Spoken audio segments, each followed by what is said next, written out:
Coming up on This Week in Radio Tech, we got a great show, pretty unusual. We've got Stacey Moore with us. She's the Director of Operations for LBA University. They teach tower climbers and other engineers who work around towers how to be safe from falling, from RF monitors, RF exposure, and how to deal with the public when they have questions about, those scary towers and antennas that are going up in their neighborhoods.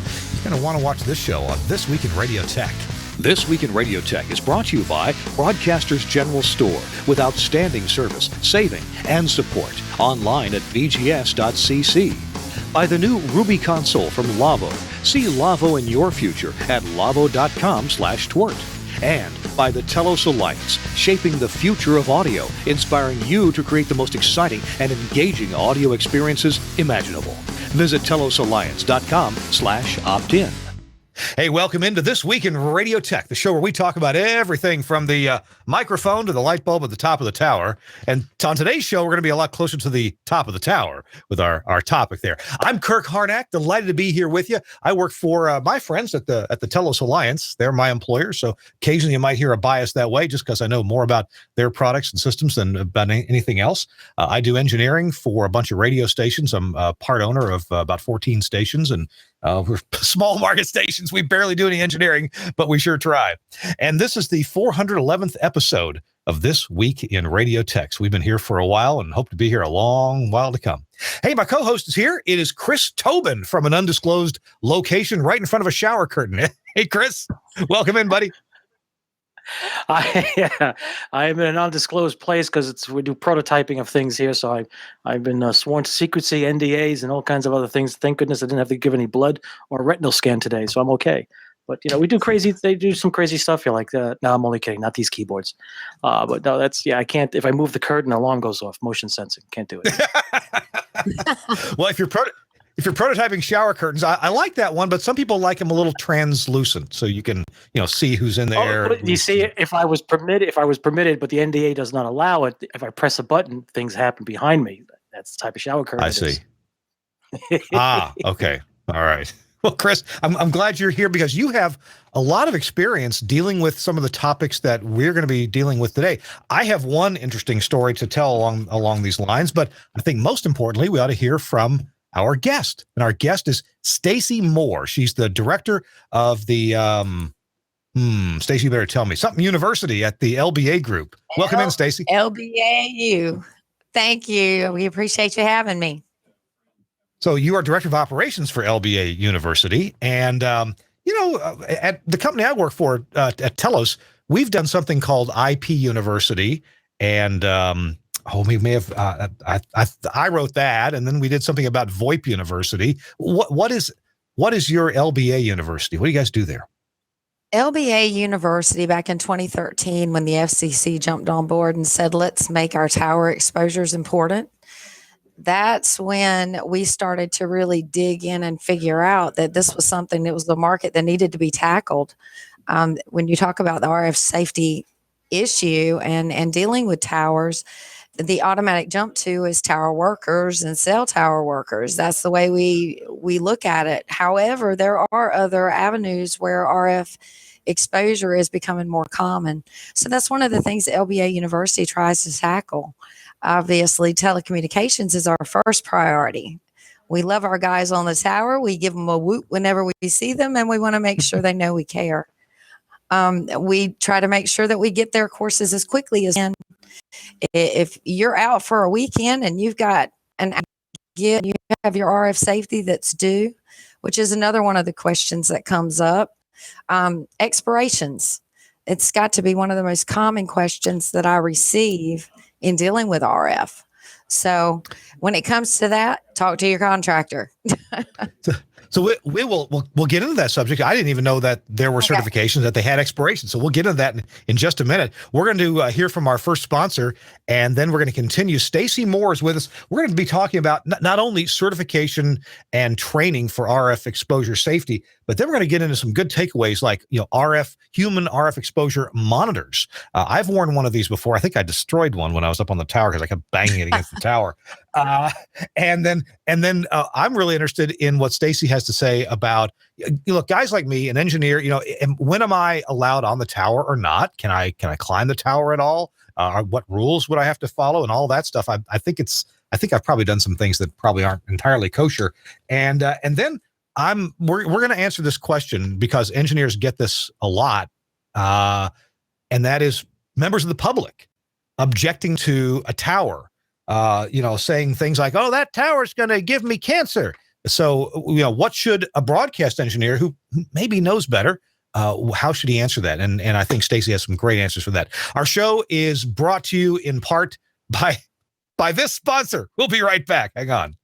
More top radio stations choose Omnia than all other competing processors combined. Now meet the Omnia Volt, sharing lineage with Omnia processors like the Omnia 11, electrifying, competitive, market-leading audio in a compact one-rack unit package. With Omnia heritage built in, the Omnia Volt includes Dynamics Magic from Omnia chief algorithm designer Cornelius Gould, including 6 AGC sections from start to finish, deep bass, warmth, and stereo enhancers, 5-band time-aligned limiter, the world's best presets to get you started right, and spectrally pristine final processing designed by Frank Foti. Omnia Volt users love its Quick Tweak feature.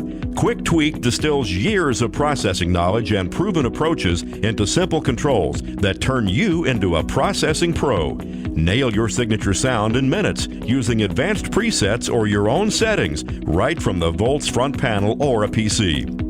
Omnia Volt brings charisma to your station's audio. FM translators and low-power FM stand out among the crowd. AM stations maximize clarity and coverage. Digital broadcasts sound clear and musical without fatiguing artifacts.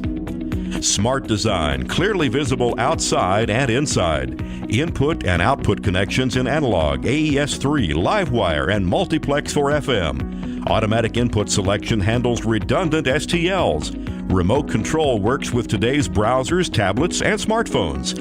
Idealized patch point for external watermarking. And hardened construction to withstand lightning strikes, surges, high RF fields, and harsh conditions. The new Omnia Volt is stunning. Everyone will know you've got an Omnia on your station. Omnia Volt is versatile too. DSP Core firmware alters the personality of Volt to fit your changing needs. FM, AM, digital transmission, or studio processing. Volt can even be used as a standalone stereo generator. DSP cores aren't extra cost add-ons. Download the functionality you need for free. The Omnia Volt. Omnia audio processing for any station, and a smart upgrade for aspiring broadcasters. Proven audio processing that'll leave your competitors in the dust. That is one amazing processor, and thanks a lot to Omnia and the Telos Alliance for sponsoring This Week in Radio Tech. And I suggest you contact your nearest Omnia dealer, whoever you like, and either get a demo of the Volt or just go ahead and buy one because you're going to like it.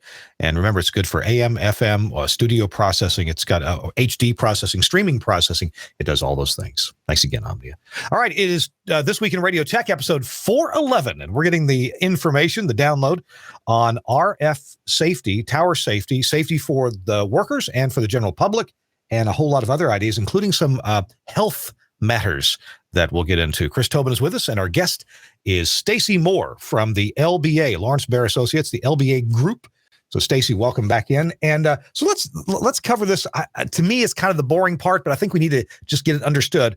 What certifications are available? Do workers need that? And then it expires. I guess you got to get some retraining too. What's up with all that? Absolutely. Anyone who does any kind of construction has a certain set of OSHA construction courses that need to be taken, whether they're an OSHA 30 or an OSHA 10, whether they're a supervisor or just a worker. All of these things play into whether you're ready to get on the tower or not. Our main focus on what we do is to make sure that RF safety is handled, as well as your GHS. And we do have access through a partner. We do have the OSHA 10, OSHA 30. Your bloodborne pathogens is another one.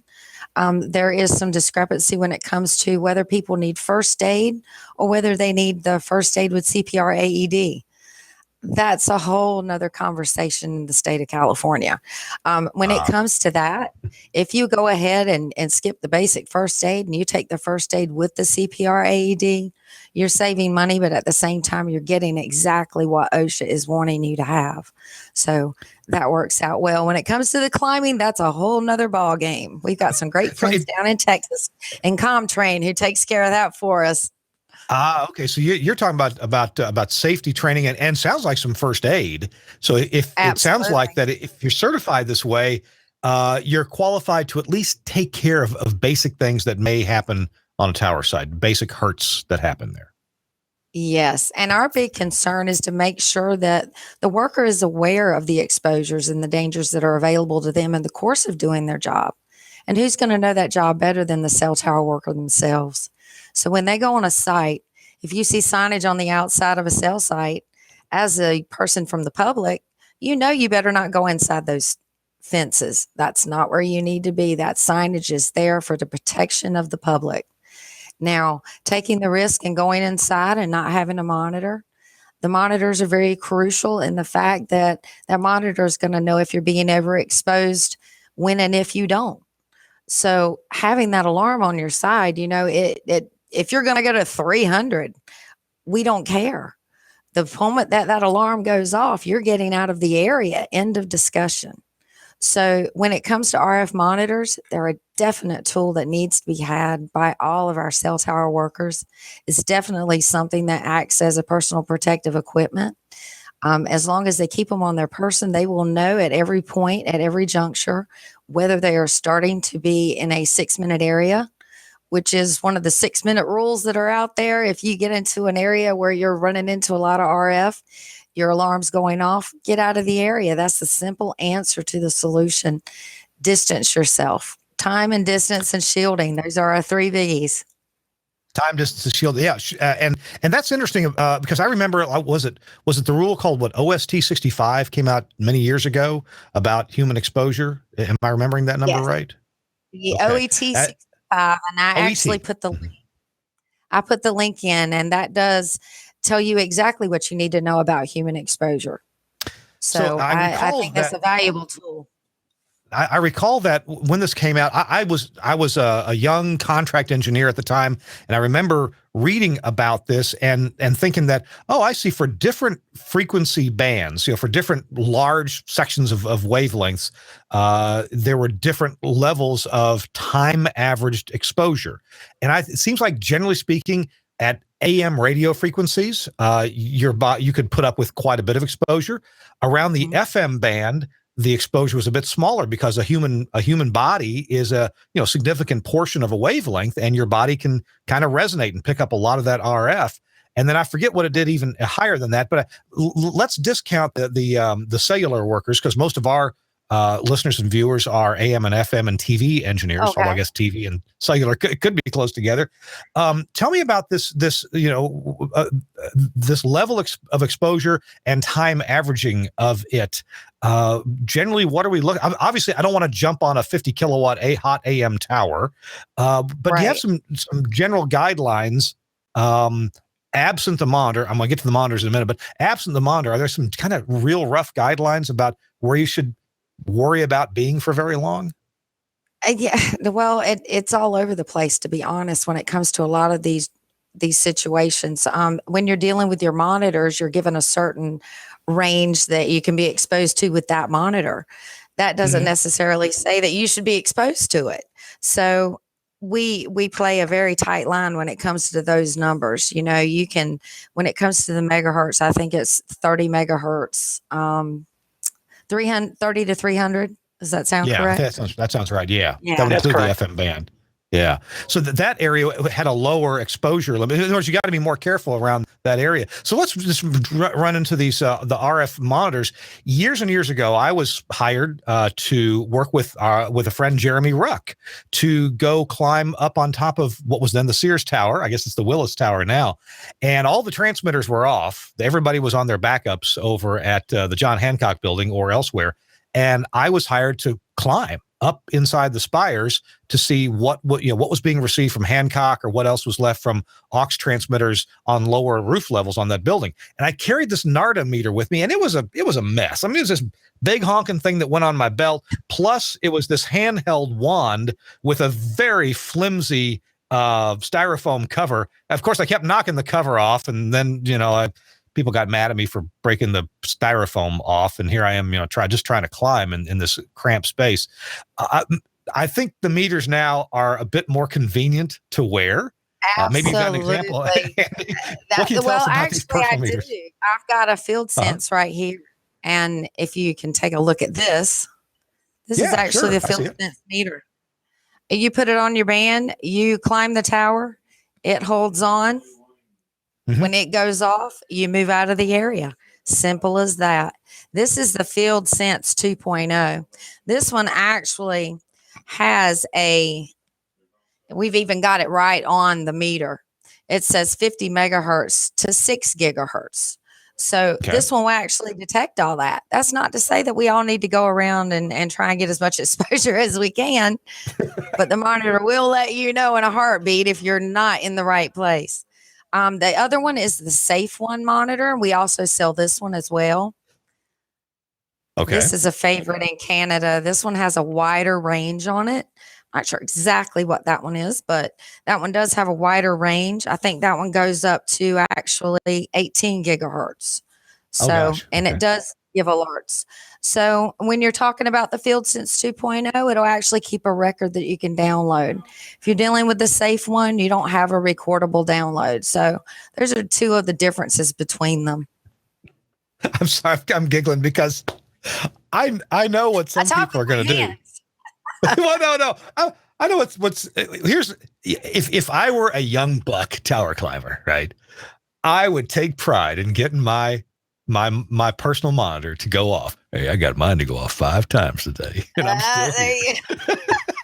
That's good. Chris? I asked him to read the newspaper. Having trouble with your vision? Oh, headaches? Suffering from a fever? Muscle aches? That's okay. You'll be fine in a couple of days, but you won't be climbing again. Yeah, it's a serious issue. I can tell you that. What brought this up is I have a friend who was given one of these blood sugar monitors, where you prick yourself and the little paper thing, you stick it in the blood sugar thing to test your blood sugar over a few days. And she didn't understand that the goal was not to make it go high. That wasn't the goal. She wanted to break a record. I know.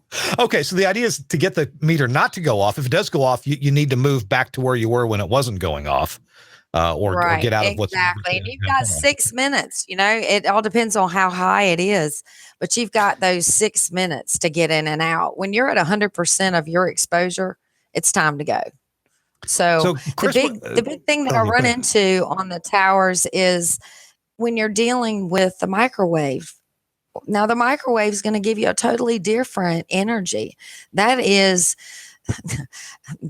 the nasty stuff. That's the stuff we as RF safety experts, we don't want to be around that. You get away from it.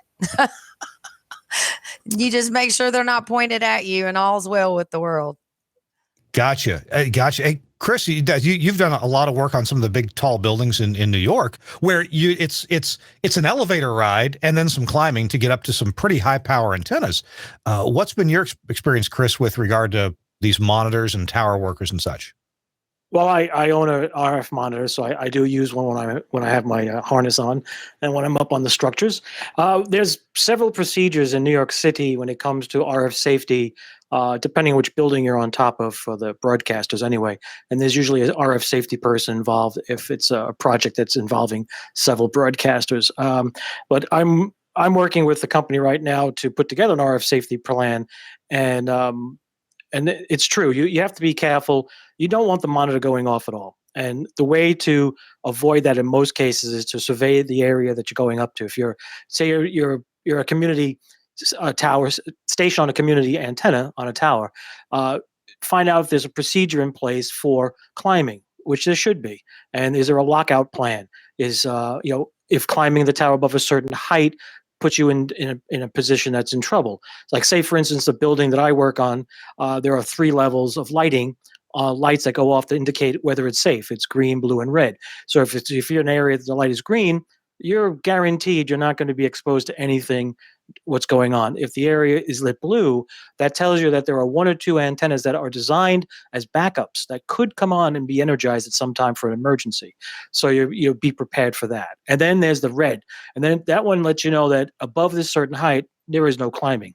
No reason, nothing. You're not allowed. End of story. So, look at sites. Every site's different. What I'm telling you is not indicative of every site. So you need to understand RF safety is specific to each site. So whether you're on the Willis Building, whether you're on One World Trade Center, Empire State Building, Sutro Tower, each site has to have some type of RF safety plan in place and posted. So you should first check that, and then protect yourself. If you're going to be working in high RF environments, understand what frequencies are involved, where the antennas are, because you could be working on a tower that is you're doing your STL, right? 950 Scala antenna, or maybe a 5.8 or 11 gig IP link for your studio.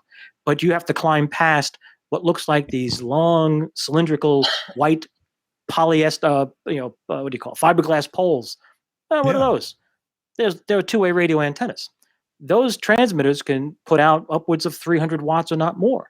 And then there's a gain of the antenna. And those are collinear dipoles. So they're at frequencies that are usually above FM. And yes, you're not the best radiator or absorber for that, but you still need to be concerned when you're walking past that or climbing past that.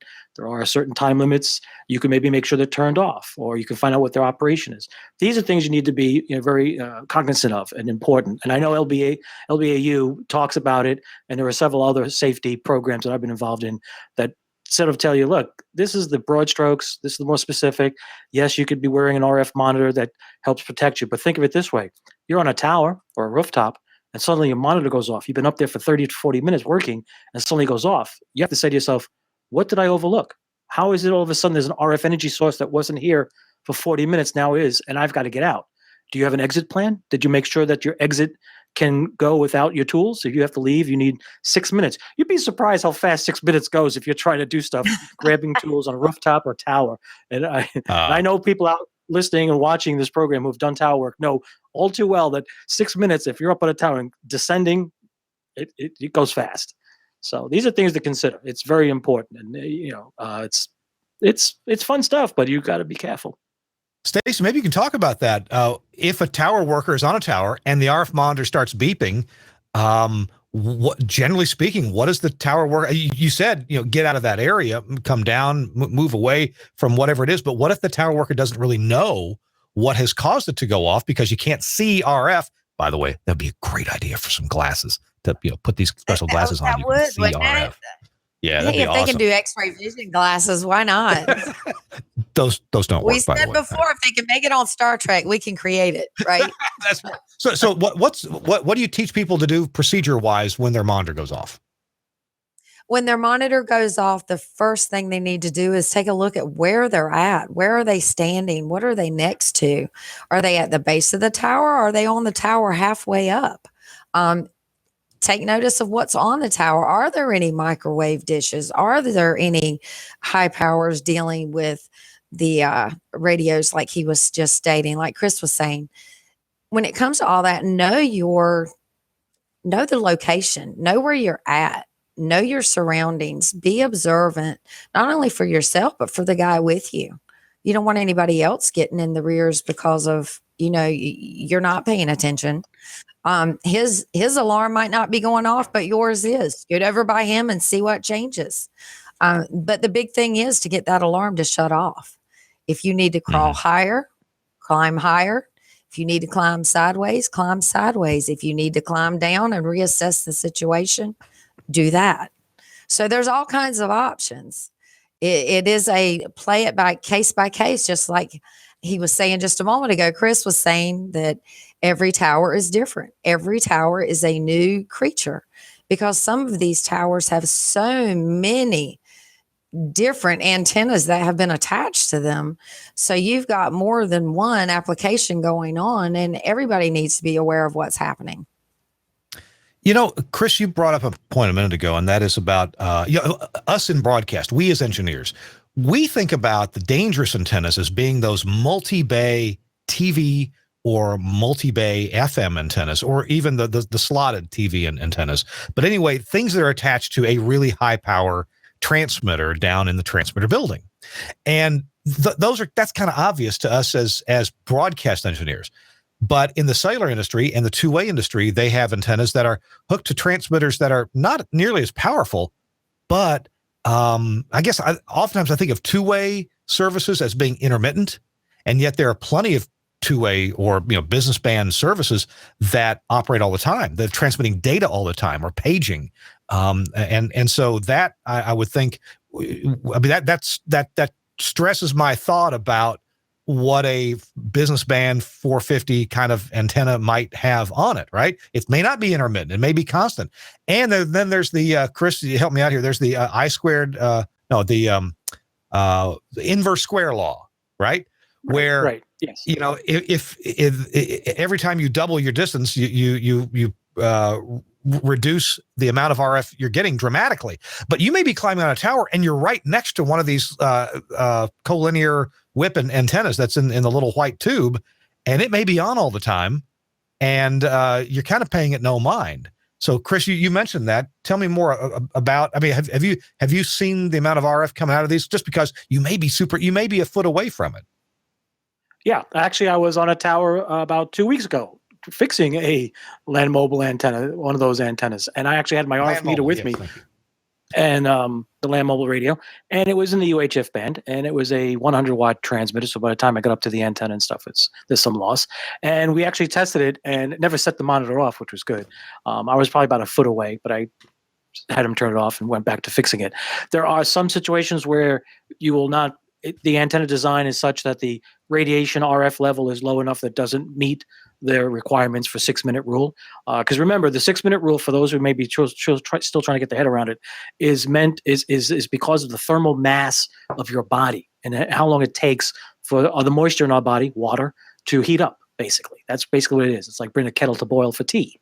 So it's a time averaging event, and it's very important to understand that. That's why they say get away from the source, a cool down period, and you can come back, and it's not cumulative on certain levels. So these are things to remember. So climbing past those types of antennas, in many cases you'll be fine, but you still need to know. And if by wearing an RF monitor, you'll at least have the understanding of whether or not they're operating where they should be.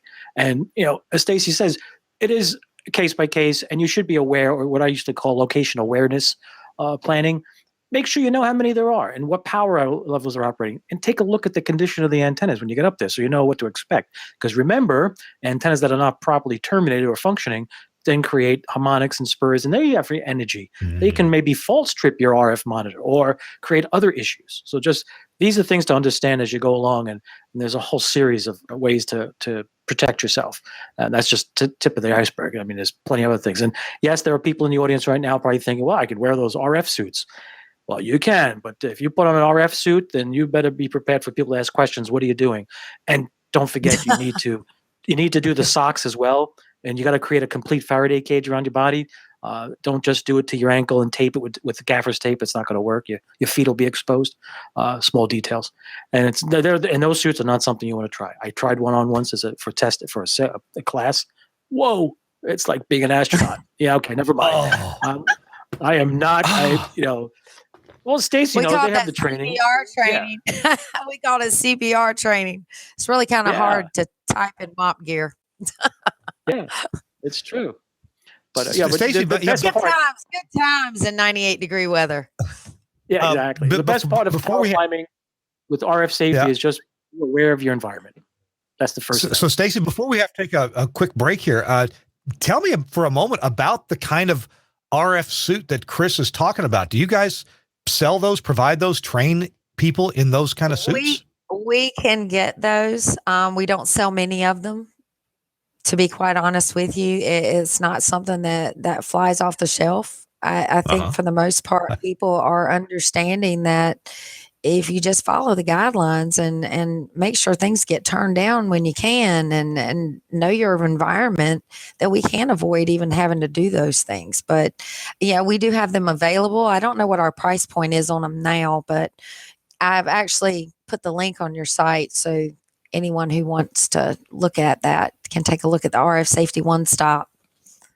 I am looking at some of these online. Maybe we'll put a link, as you said, in the show notes here. They are not a fashion statement, I would say. Oh, no. You would, even though they're called a suit, you wouldn't wear one to a formal occasion. I would skip the suit and tie on that day, and Yeah. I won't even go into what you would wear underneath it. Oh man. Yeah. Okay. Well, tell you what, we're going to be back in a minute because Stacey has some really interesting information. You know, as engineers, we're confronted by people asking or perhaps complaining. Maybe they saw a video on YouTube that warned them about the 3 million watts of power coming from a cell site and all the gigawatts coming out. Yes, there's a video like that. And they're worried, you know, about, aren't you concerned with your children's safety?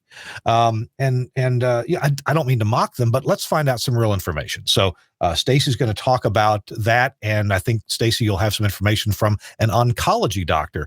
And also, let's make sure when we come back, we're going to have Stacey and Chris explain to us the difference between, you know, we call this RF radiation, but we got to differentiate. Is this ionizing radiation or non-ionizing radiation? And why is that differentiation important if we're talking about health effects on human bodies? So that'll be coming up, plus job prospects with Stacey Moore coming up.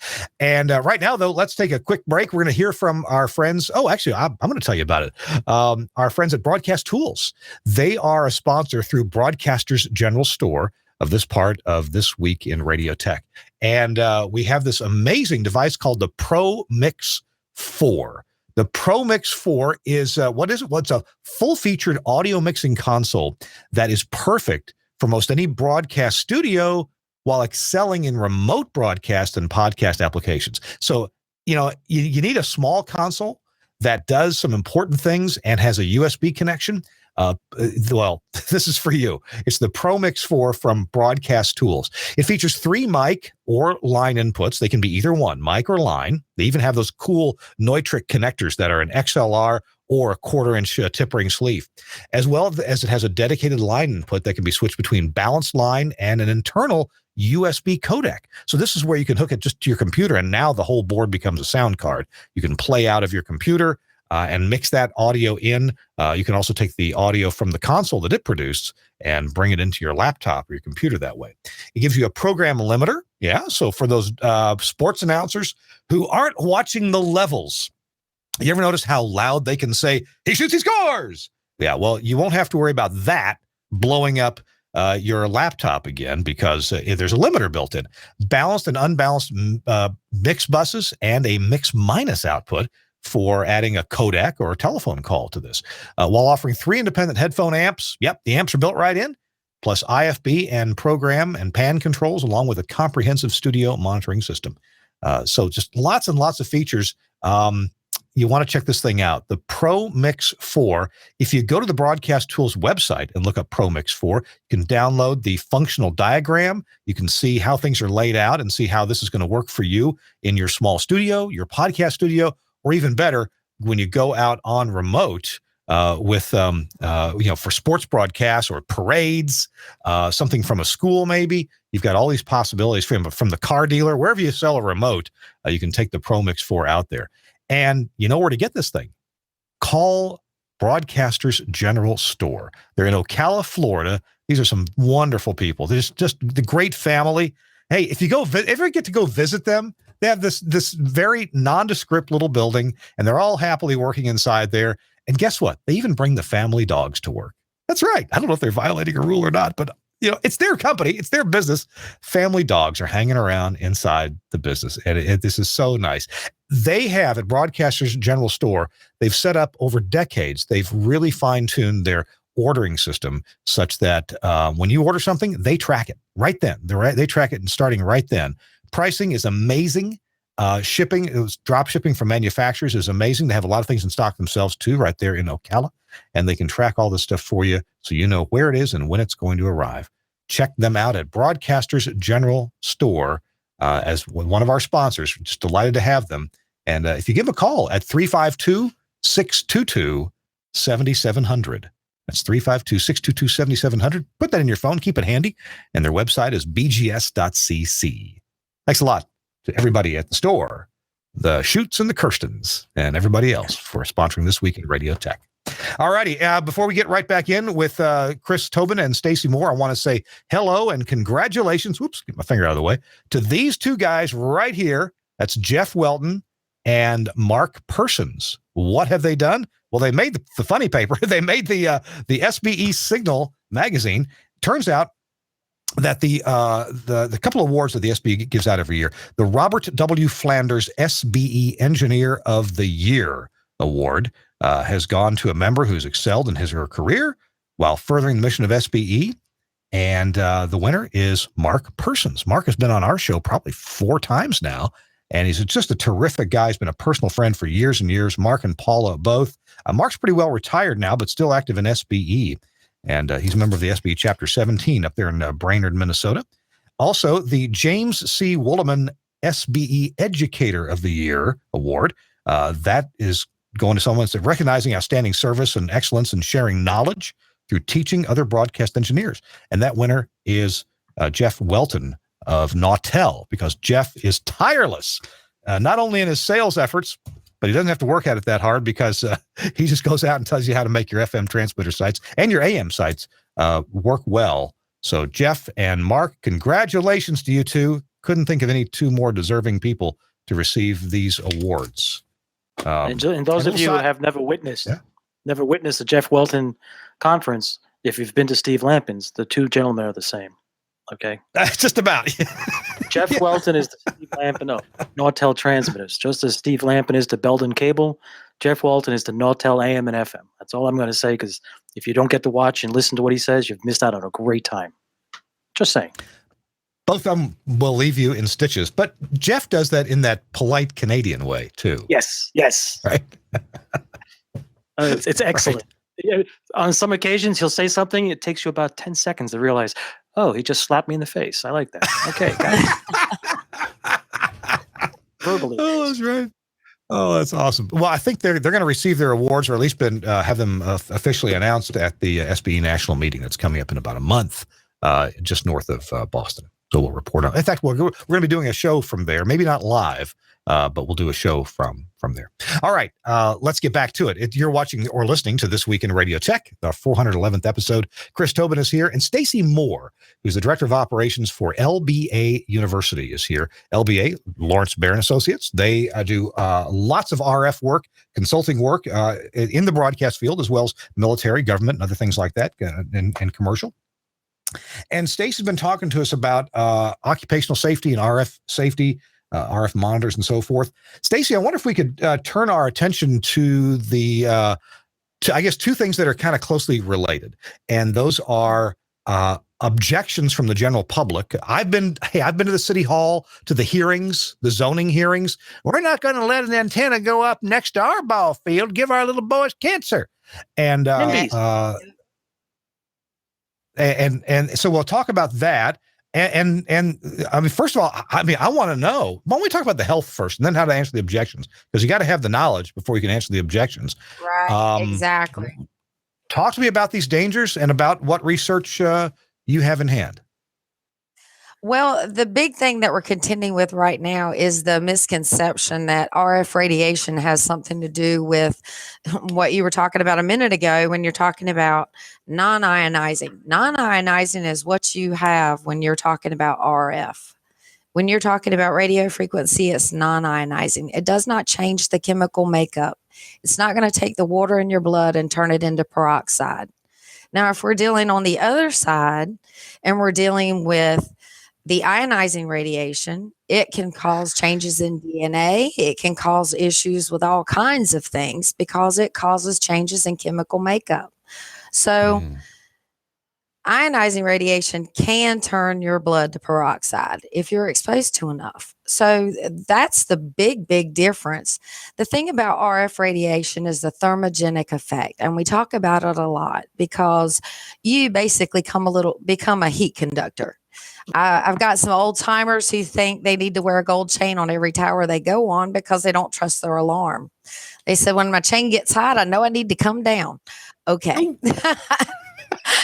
Wow. If it works for you, that's great, but I'd rather you wear a monitor too. So, but that's just one of those things. You can liken the idea of, say, for instance, when you're talking about RF radiation and you talk about a microwave oven when it cooks food, the principle is the same. It's thermogenic. It's heating things up. That's what you're making happen. And all it's doing is heating up biological tissue, and it's making it happen rapidly. So if you're on a tower, one of the symptoms that can happen is the nausea. They get overheated. Well, a lot of our guys work in weather that's, 100 degrees, and you're on the top of a tower in Texas, you're going to be hotter than that. So the heat issue is not always going to be the one that's going to give you what you need to know. So you can't trust your own body to tell you that you're being exposed. When it comes to the ability of RF energy to heat up the tissues, the two main areas that we look at are the eyes, because of them being the vitreous fluid in them, because that can heat up very quickly and cause eye damage. When it comes to testicular, that's another area that can cause all kinds of problems. It can lead to sterility. We can even have cognitive impairments dealing with RF exposure. Confusion is another thing that comes with dehydration, which comes with being out on a tower in 105-degree weather. So you really have to handle everything situationally. But the difference between the ionizing and the non-ionizing radiation is the biggest thing. It's thermogenic. It's not giving you radiation in the way that a nuclear bomb or an X-ray in a hospital would give you. And even in those cases, there is such a thing as what we call apron hysteria, where someone walks in for a wrist X-ray and thinks they need a whole apron on. Well, you don't have to dress in a lead suit to get an X-ray of your wrist. It's kind of the same concept with our RF. We don't have to dress in RF suits just to walk onto a tower site. It's not to that extent, because we're going to be aware of what we're walking into. We're not going to walk in blind. We're going to have signage. We're going to have things to tell us what's there. But the eyes, sterility, and cognitive impairments are the three biggest things that I have seen that came from high radiation exposure. These are not even the minimals that we were talking about earlier. This is where things kind of have to part ways, because you can say that RF is dangerous, but everything can be dangerous. We said X-rays were a bad thing in the beginning. However, we know that when you send someone in for an X-ray, you're only getting 3 seconds worth. You're breathing and your body's in an instant repair mode. Now, if we take them and put them in front of if we set off a nuclear bomb, that's a whole different story. Same thing with the RF. If you're going on the tower and you're not dealing with the jammers like we're talking about, Chris, with the dipoles, with something with a really extreme high radiation RF field, then you're going to be okay. You just pay attention and take it on. My general takeaway is that RF radiation, that is radio, television, cell phone signals, that kind of thing, these are all non-ionizing radiation. They don't change the DNA structure or the chemical structure of a cell, even at high doses. But they do excite the molecules and heat them up, just like a microwave oven does. Of course, a microwave oven does it because it puts out energy at the resonant frequency of water molecules. And so they just go, heat up, and you get that really quick. But and I've heard of tower crews, actually sitting on FM antenna bays back before we knew all this, and they said, "Yeah, my butt got hot. That it was on, and I got warm." Now, Chris has climbed towers. I've climbed towers a lot. I have never once had any noticeable effect. Of course, what we worry about is having an effect that's not noticeable now, but noticeable later. And we're going to get into, I'm going to ask you again about the cancer thing and your research with the oncologist. Chris, did you have anything to add right now about that? No, it's Stacey said it well. That's what there is. I mean, RF is RF, and yes, as long as you understand what's going on, you can protect yourself. And cell sites or anywhere else, it's all manageable. The trick is, again, if you're going to a site that's well managed, there'll most likely be documentation to tell you where and where not to proceed. And if you have to proceed, what to do. Mm-hmm. And I don't mean to make light of this, but when they came out with the OET 65 rules about human exposure and the time averaged exposure, and we all started putting up signs around our tower sites, our AM tower sites, for example. This happened to me back in the whenever it was, late 80s, early 90s. We were busy worrying about this, making sure that the public was warned, don't come in here, don't go in there. And then in places like New York City, and where they've really gone to the extent of ensuring that they're following every possible rule, and a lot of that I'm sure is for liability's sake. You don't want somebody to get a disease later on in life and then blame it on the One World Trade Center, where they were allowed to go out on the roof while some antennas were on, and somehow couple that back and be awarded a bunch of money. It seems like when all these rules came out, I read in more than one place that, look, the government figured they had to have some kind of rules because there were no rules for exposure. So they had to do something. So they made rules that had to do with heating of tissues because there was no evidence for any other deleterious effects. At least that's what I read. So Stacey, maybe you can tell us from your research what you know and what you train people about. Are there any other health effects? Of course, the C word, cancer, comes to mind a lot. Since there was a spate of people, suing cell phone companies for, cancers in the head near where you hold your cell phone. What can you tell us, Stacey, about deleterious effects if any, other than heating? When it comes to the RF exposures, it's a slippery slope, to be quite honest, because any statistic can be turned. Any statistic can be made to say one thing or another, just depending on how you've manipulated the model and how you actually perceive what you want to get out of it.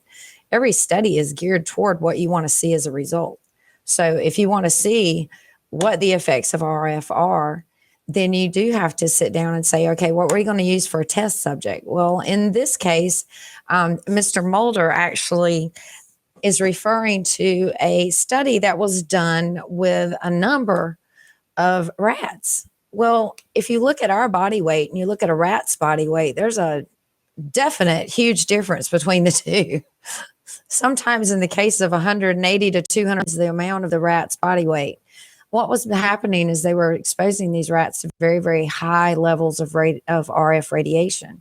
And what was happening is they were getting heart tumors. The problem with the situation is we did not account for the fact that add another 200 pounds to that rat. Now, would that same rat have gotten a heart tumor? And the answer was no. Yeah. And I noticed that the study, at least the link that you sent me, we'll put this in the show notes. The study said that it was some male rats that developed a heart tumor, and no effect was found on females. Not the females. Hey, we're sturdy like that. Well, does that mean the tower workers need to all be females? Hey, I'm looking for that. I'm ready to see some more ladies join us. We are needing tower workers. We need RF engineers. Next year is going to push us in a shortage. We need them. Come on, ladies. I'm ready to see it. What Stacey and I are referring to is an article in the online magazine Inside Towers, and the headline is "Oncology Professor Debunks RF Risks." It's bad if you're a rat, but at the end of the article, it ain't that bad. Mulder pointed out that rats exposed to RF radiation actually lived longer than the rats who were not. So if your only measure of health is lifespan, RF improves it. But he says that could have been just a statistical fluke. And Stacey, I guess, and please correct me if I'm wrong, but I do look at this stuff when it crosses my desk, and I have for years. I mean, I don't want to get cancer, from right, being overexposed to RF. I don't want to. And so, but what I've seen is agrees with what you said. You can look at any study, and there's just been no study broad enough that shows any kind of a positive connection between RF exposure and increased cancer or other deleterious health effects other than heating. Now, this one with the rats, okay, that's interesting. I don't think it's conclusive anyway, and it's a rat. We don't really know what caused the tumors. Maybe it was controlled well enough to say it. Well, it was the extremely high RF radiation. I guess, my life, I mean, I don't want to get cancer, and I'm not scared of this stuff at all in the dosing that we're talking about here. And the government guidelines are probably, probably a good thing they're there, so we know when we're getting a whole lot of it, even though double, triple that amount hasn't shown to do anything. Right. Exactly. So, again, tell me if I'm wrong, or am I kind of thinking along the right lines here? This is going to be a conversation that is going to go on and on and on for the next 20 to 30 years. We will still be talking about the risk and the possible risk, because we're always in a discovery phase with everything. Just like the first X-ray in 1890, we didn't put things in place until like the 1930s to really protect ourselves. And then we started digging in about what radiation was. And now we found out that RF radiation is actually something that we can treat lung cancers with. It's being used in a lot of medical procedures now. They're pulling it in, using it to shrink adenoids and different things of that nature. So we're really starting to take a look at the alternatives that RF can give us, even in the medical fields, to do things safer and smarter. I have a collection of mugs, but the one mug I don't have, coffee mugs, but the one mug I don't have, Chris, you've seen this, the one from RF Specialties that says, RF is good for you. Have you seen that one? Hey, they've got derm facials now with RF. So let's go see the plastic surgeon. Really?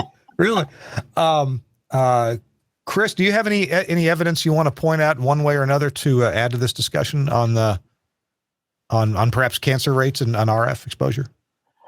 I don't have enough knowledge of that as far as stories of cancer rates and stuff, but I mean, what I've read, and there are cases. RF can do a lot of things, so I don't have firsthand experience. Put it that way. Yeah. Okay. Well, I guess I'm in the camp. Hey, let's be safe and not sorry. And if safe is following the established government guidelines, okay, those don't really hinder our work too much. But I just think that a whole lot of this is one to make sure that our liabilities are covered. And it seems to me to a very large degree, that's what's going on. And that's okay. That's okay. Hey, of course you can get burned by RF. We don't want people doing that.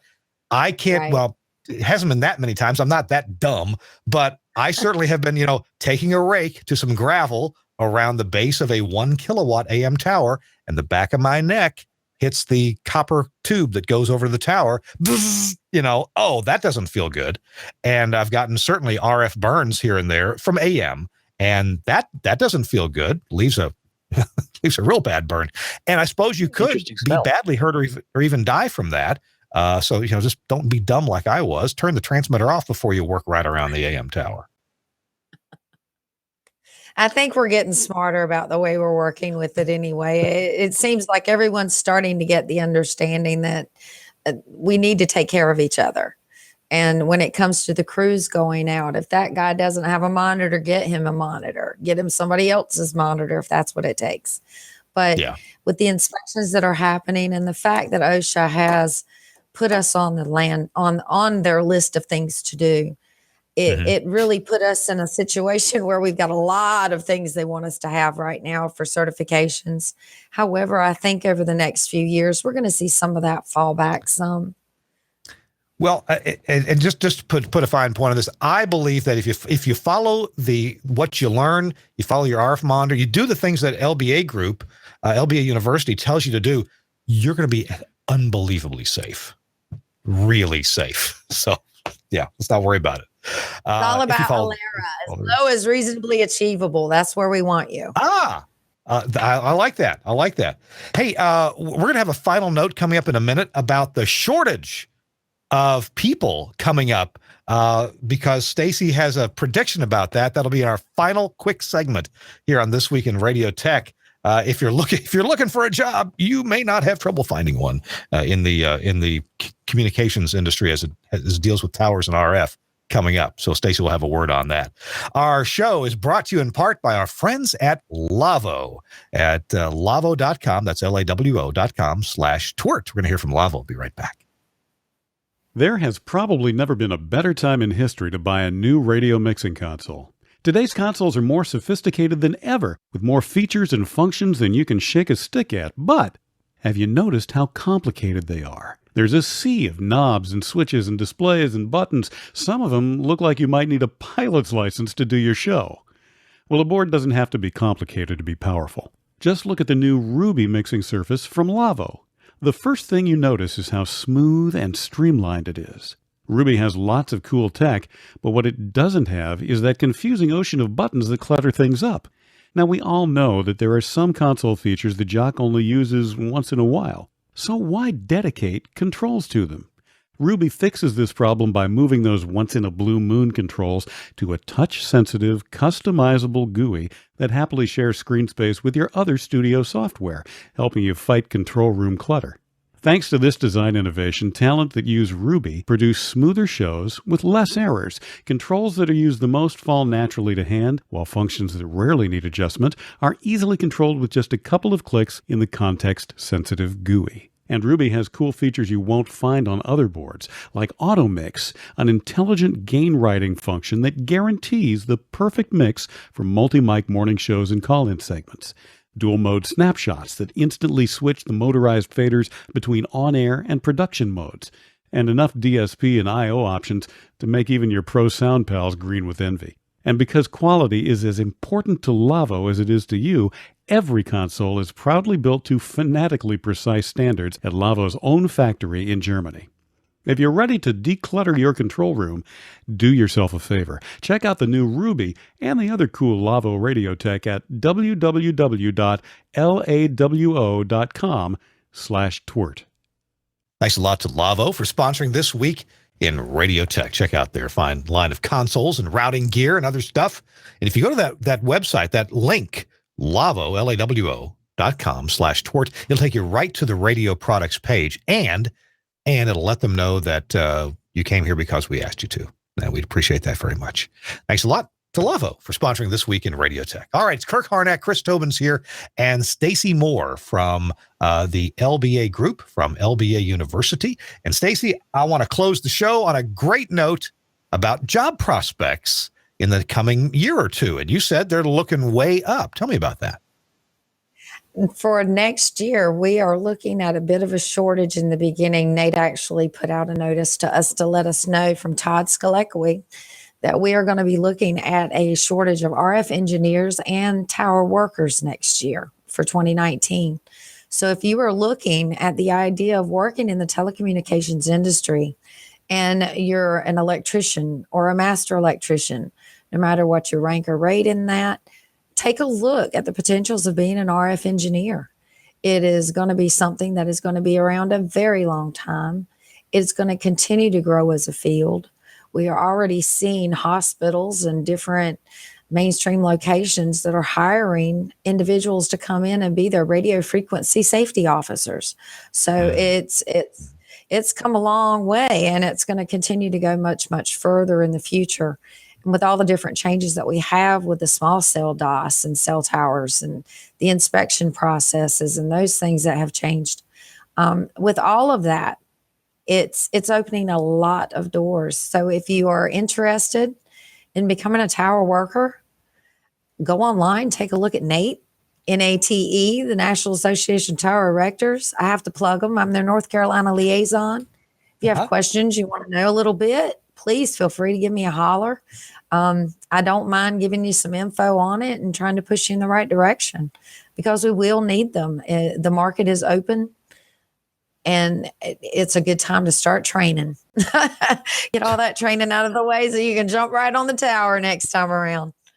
Well, it sounds like there's quite a different number of skills that are going to be needed. You mentioned tower workers, so obviously there's that. And then I'm sure there's different kinds of RF engineers and technicians, people who are good at properly running cables and terminating them, and knowing what's hooked to what, and then how to test what they've done. Well, anyway, we'll link to the NATE, National Association of Tower Erectors site and we'll find a career page on that site and link to that. Plus the other things that you've told us about in this show, we'll have that all in the show notes. All right. Chris Tobin, did you have a final word for us before we sign off for today? Final word would be for tower safety. If you're climbing, make sure your harness is checked. Make sure you inspect it. Make sure you log every inspection so you know the length of time and everything in between. Make sure you have an RF monitor, especially if you're on a rooftop or a tower location that has multiple RF emitters. Some rooftops you don't have to worry about them. And don't assume that any antenna is passive. Always assume there's activity. And microwave dishes, remember, if you see waveguide on at a tower site, leaky waveguide is just as bad as standing in front of a powerful antenna or microwave dish. So be sure you observe waveguide. If you see a break in the waveguide, do not approach it. Step away, make note of it, and let the landlord or whoever operates the facility know that there's maybe a possible RF exposure issue.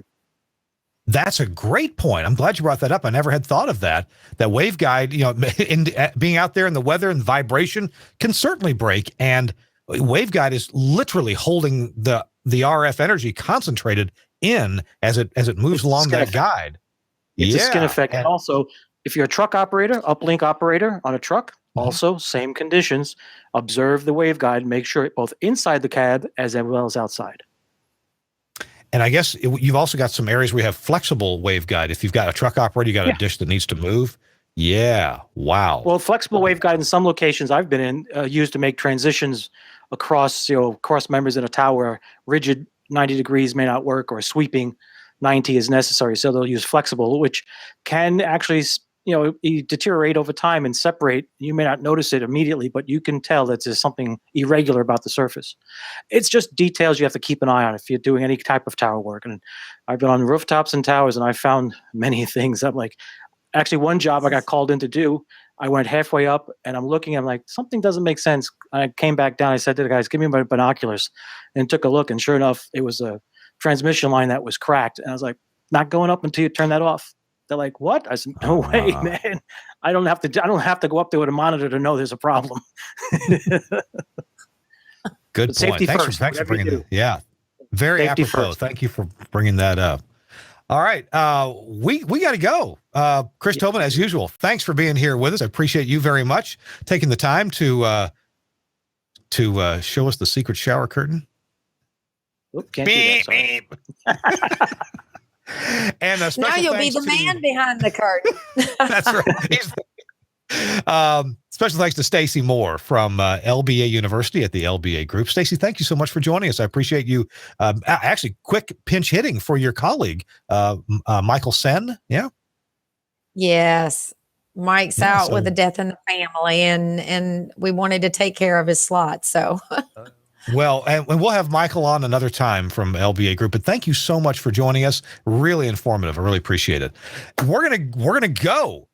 We've got more good episodes coming up of This Week in Radio Tech. Please tell your friends and set your alarm. And hey, you can go to YouTube and find the TWiRT This Week in Radio Tech channel and subscribe to it. That way, you'll get a notification, especially if you hit the little alarm bell.